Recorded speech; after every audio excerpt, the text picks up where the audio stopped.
وللكلام أول وآخر فافهمهما والذهن منك حاضر. لا تدفع القول ولا ترده حتى يؤديك إلى ما بعده، فربما أعيا ذوي الفضائل جواب ما يلقى من المسائل، فيمسكوا بالصمت عن جوابه عند اعتراض الشك في صوابه. ولو يكون القول عند الناس من فضة بيضاء بلا التباس، إذا لكان الصمت من عين الذهب، فافهم هداك الله آداب الطلب. بسم الله الرحمن الرحيم. الحمد لله ما عظمه معظم، وسار إليه راغب متعلم، وأشهد أن لا إله إلا الله وحده لا شريك له، وأشهد أن محمدا عبده ورسوله أرسله بالهدى ودين الحق ليظهره على الدين كله ولو كره المشركون. اللهم صل على محمد وعلى آل محمد كما صليت على إبراهيم وعلى آل إبراهيم في العالمين إنك حميد مجيد. اللهم بارك على محمد وعلى آل محمد كما باركت على إبراهيم وعلى آل إبراهيم في العالمين إنك حميد مجيد. أما بعد، المعقد الرابع. Today we're going to learn about the fourth important thing, fourth معقد, and that is صرف الهمة فيه إلى علم القرآن والسنة. And that means we are exerting our zeal of the Qur'an and Sunnah, exerting the zeal on the Qur'an and Sunnah. المعقد الرابع صرف الهمة فيه إلى علم القرآن والسنة. إن كل علم نافع مرده إلى كلام الله وكلام رسوله صلى الله عليه وسلم، وباقي العلوم إما خادم لهما فيؤخذ منهما تتحقق به الخدمة، أو أجنبي عنهما فلا يضر الجهل به. So the Sheikh says, إن كل علم نافع مرده إلى كلام الله وكلام رسوله صلى الله عليه وسلم. Every knowledge that's beneficial goes back to the words of Allah and the words of His Prophet sallallahu alaihi wasallam, Prophet Muhammad. Everything that's beneficial, the source of it is Allah's words and Prophet Muhammad's words sallallahu alaihi wasallam. وباقي العلوم إما خادم لهما فيؤخذ منهما تتحقق به الخدمة. Other knowledge, the remaining knowledge, apart from Quran and Sunnah, there are two types. There are those which helps understand the Quran. They are servant to Quran. And there are others. So if they are helping the Quran to understand the Quran, if you take from it ما تتحقق به الخدمة, to a level that will help you. So you take it is only a means. Other knowledge is only a means. So you take it until you get what you want from it. So for example, those kind of knowledge is learning Arabic. Learning Arabic is only useful because you want to help yourself to learn Quran. Learning the Arabic grammar, learning usul al-fiqh, learning the fiqh, learning qawaid fiqhiyya, learning the science of hadith, mustalah hadith. All this is a means to understanding Allah's words. And ajnabiyyun anhuma, other knowledge which is not Quran and Sunnah and is not helping in understanding the Quran and Sunnah, فَلَا يَضُرُّ الْجَهْلُ بِهِ. Not knowing it is not harmful. It's not harmful if you don't know them. Maybe you need it in your life.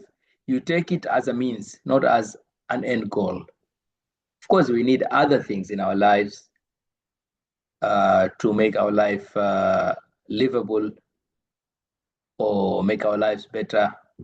You learn because you need it, as just like whenever the way you seek your source of living. وما أحسن قول عياض اليحصبي رحمه الله في كتابه الإلماع: العلم في أصلين لا يعدوهما إلا المضل عن الطريق اللاحب، علم الكتاب وعلم الآثار التي قد أسندت عن تابع عن صاحبه. وقد كان هذا هو علم السلف عليهم رحمة الله، ثم كثر الكلام بعدهم فيما لا ينفع، فالعلم في السلف أكثر والكلام في من بعدهم أكثر. قال حماد بن زيد قلت لأيوب السختياني العلم اليوم أكثر أو فيما تقدم؟ فقال الكلام اليوم أكثر والعلم فيما تقدم أكثر. وما أحسن قول عياض اليحصبي في كتابه العلماء. عياض اليحصبي, he said something very good in his book. May Allah have mercy on him. العلم في أصلين لا يعدوهما إلا المضل عن الطريق اللاحب علم الكتاب وعلم الآثار التي قد أسندت عن تابع عن صاحب. He said, knowledge is in two foundations. Nothing goes beyond them. Nothing goes beyond them except al-mudillu, something that leads astray. عن الطريق اللاحب, from the clear path.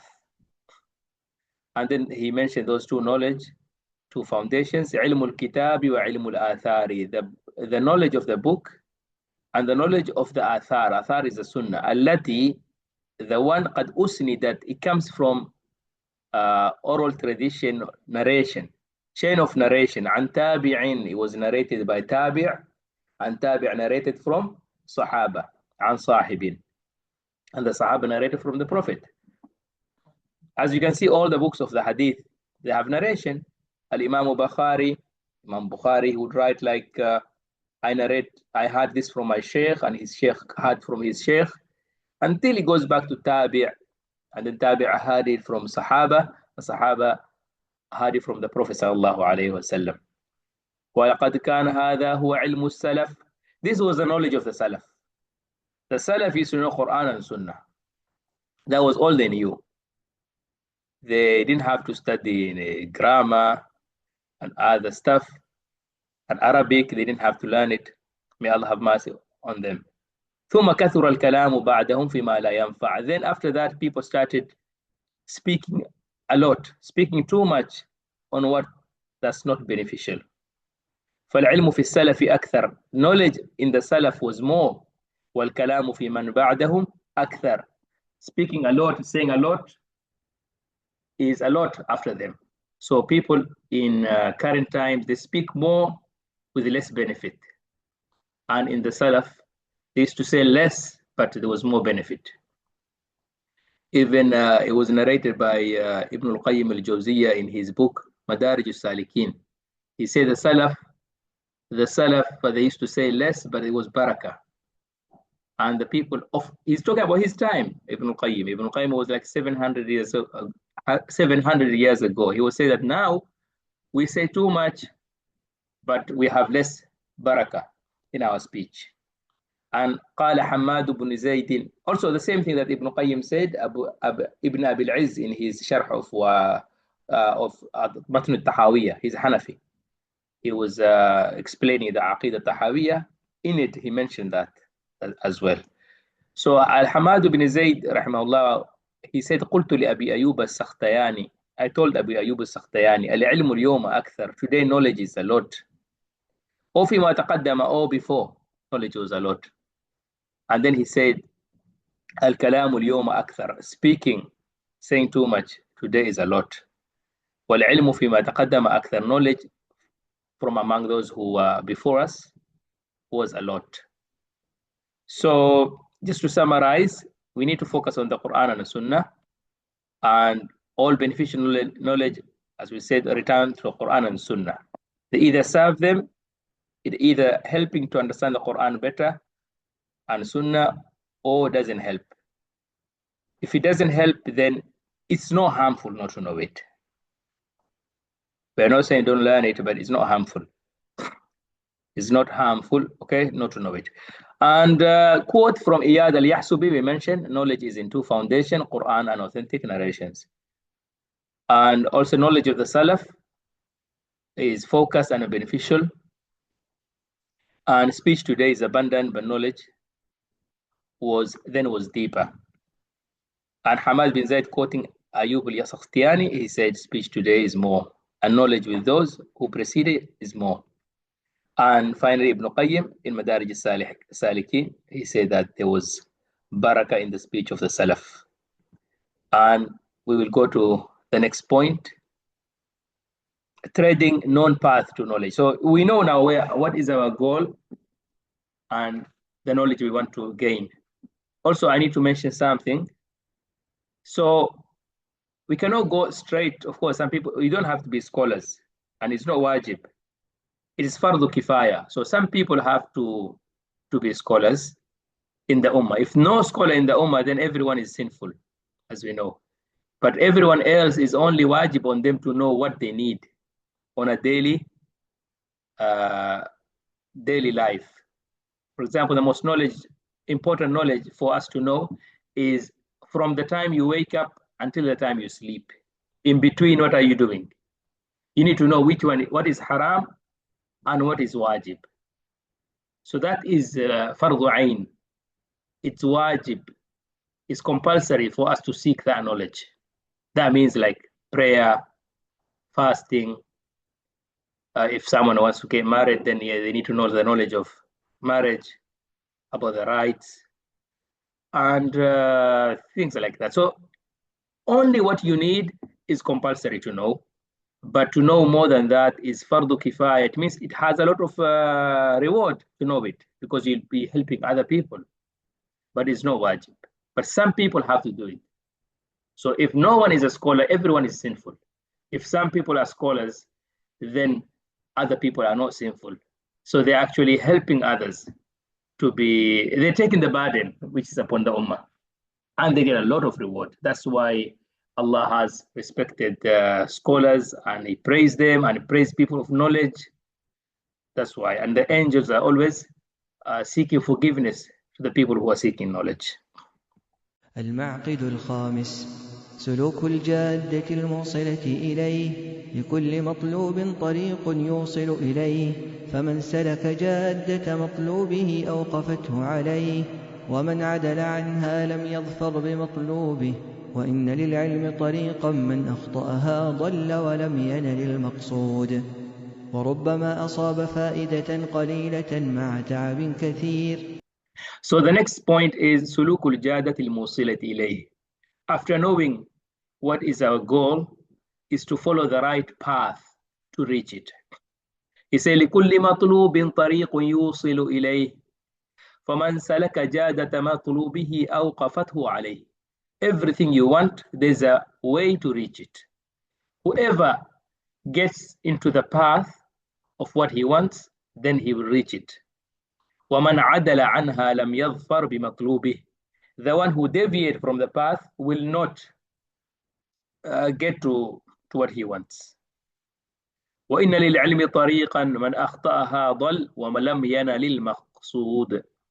The knowledge has a way. Whoever misses it, deviates from it, then will be lost.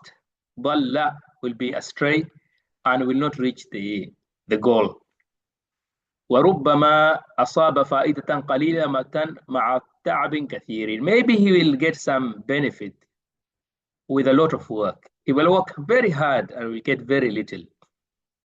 وقد ذكر هذا الطريق بلفظ جامع مانع محمد مرتضى بن محمد الزبيدي رحمه الله صاحب تاج العروس في منظومة له تسمى ألفية السند، يقول فيها: فما حوى الغاية في 1000 سنة شخص فخذ من كل فن أحسنه، بحفظ متن جامع للراجح تأخذه على مفيد الناصح. فطريق العلم وجادته مبنية على أمرين: من أخذ بهما كان معظما للعلم لأنه يطلبه من حيث يمكن الوصول إليه. وقد ذكر هذا الطريق بلفظ جامع مانع محمد مرتضى ابن محمد الزبيدي صاحب تاج العروس. The Sheikh mentioned this في منظومة. His منظومة is called ألفية السند. He said فما حوى الغاية في 1000 سنة شخص فخذ من كل فن أحسنه. He said in 1000 years you're not gonna learn everything, because if you want to learn everything that's there, then you're not gonna, 1000 years is not enough. So just get from everything the best of it. بحفظ متن جامع للراجح تأخذه على مفيد ناصح. He said he is summarizing now the path to knowledge in two points only. He say memorize a book that's rajih, so a book that has been agreed, the most authentic book. Memorize that. تأخذه على مفيد ناصح. Take it from a sheikh who has these two qualities. Mufidin is a sheikh who has knowledge. His knowledge is good in that field. Nasihin, he is a good advisor. He will choose for you what's beneficial to you, and he knows how to teach. So Mufidin, he has the knowledge. Nasihin, he knows how to tailor that knowledge to your needs. He's not going to teach you what you don't need. He's not going to start from a level that's higher than your level. So فطريق العلم وجادته مبنية على أمرين. The path to knowledge, and it is path again, it's built on two things. من أخذ بهما كان معظما بالعلم. Whoever takes these two things for seeking knowledge, to follow the path, then he is actually glorifying knowledge. لأنه يطلبه من حيث يمكن الوصول إليه, because he's seeking it from the way that is possible to reach it. So as we said, to memorize a comprehensive text must be widely trusted and inclusive of the correct opinion. For example, if someone is studying fiqh, how to pray, it's good to memorize a book that, for example, depends on your madhab. So if you are Shafi'i, for example, it's good to memorize Safina or Abu Shja. Safina is at the lowest level because widely accepted among the Shafi'is. And after that, that's only for Salah, Safina to Salah. But if someone wants to learn more, worship, so Safina to Salah and Safina to Najah combine all the worship, fiqh of worship. But if someone wants to learn more, like learning the fiqh of financial transactions, marriage, and other things, then it's good to, the basic book is Matn Abi Shuja'. Abi Shuja' is widely accepted among the Shafi'i. Also, Hanafis would have their book, and Hanbali, they have their books as well. They call it Akhsar al-Mukhtasarat. So it's good to memorize that book and find a sheikh that is mufid. He's very good in fiqh, and also he's a good advisor. He knows how to teach and not discourage people. He knows how to be motivating to the students, like that. Aqidah as well, they are basic books to learn, and it goes in order after that. There's a beginners and middle and advanced. And memorizing is very essential, because if you know fiqh now, you haven't memorized, then you get stuck in your prayer. Something happened in your prayer, you don't know how to deal with it, you have to go to the book. So scholars in the past, they have agreed that no knowledge without memorization. And there's so many quotes from the scholars that the one who hasn't memorized doesn't know anything. Even they say, your knowledge is what you remember when you are in the toilet.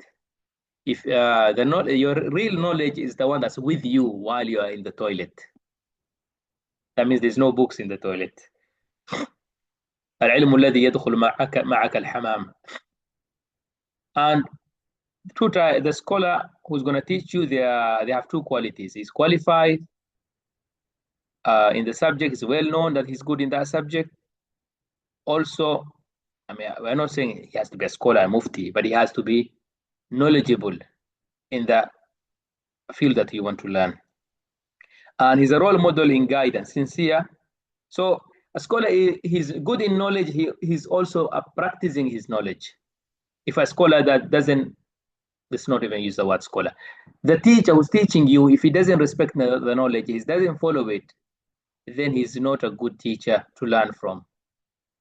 If he doesn't respect the knowledge, then he's not good. If his manners are not good, his or her manners. So we have to look at that. Role model and also proficient in teaching method, understanding students' needs. One example that my sheikh gave, may Allah reward him, he says there was one sheikh in the past. he used to teach Qur'an, Tajweed. He was so strict that he only taught one student. All other people ran away. Because when he started teaching Fatiha, when he A'udhu Billahi Minash Shaitanir Rajim, even if you are a beginner, he will start correcting you on A'udhu Billahi Minash Shaitanir Rajim for the whole week. If you don't get it right, you cannot even read Basmala. He ended up teaching one person all his life. And there's another scholar mentioned who was teaching Tajweed. He had so many students every day, and on Friday he made a special day to teach beginners. To teach beginners who are not even planning to finish, but they're just lay people, laymen. And after Juma, he used to sit until Isha. People used to come and read Fatiha only to him. People needed to be corrected on their Fatiha. And he wasn't very strict. He was, depending on the person, if a person is a beginner, he would just teach him to do the haraka correctly. If someone knows more, so he would look at the level of a person and push them one level higher. Even an example that my sheikh gave is, if someone comes to you and tell you, can I learn Arabic grammar in 3 days? If you're a good teacher, you should tell him yes. If you're a bad teacher, you should tell him, no, it takes 3 years. If you tell them it's 3 years, then you're actually demotivating them. They'll think, it's 3 years, I don't need it. But if you tell them possible in 3 days, those 3 days, you can teach them some interesting topics in Nahu and make the person love that subject. So in 3 days doesn't mean he's going to be expert, but he will reach somewhere. So, and things like that.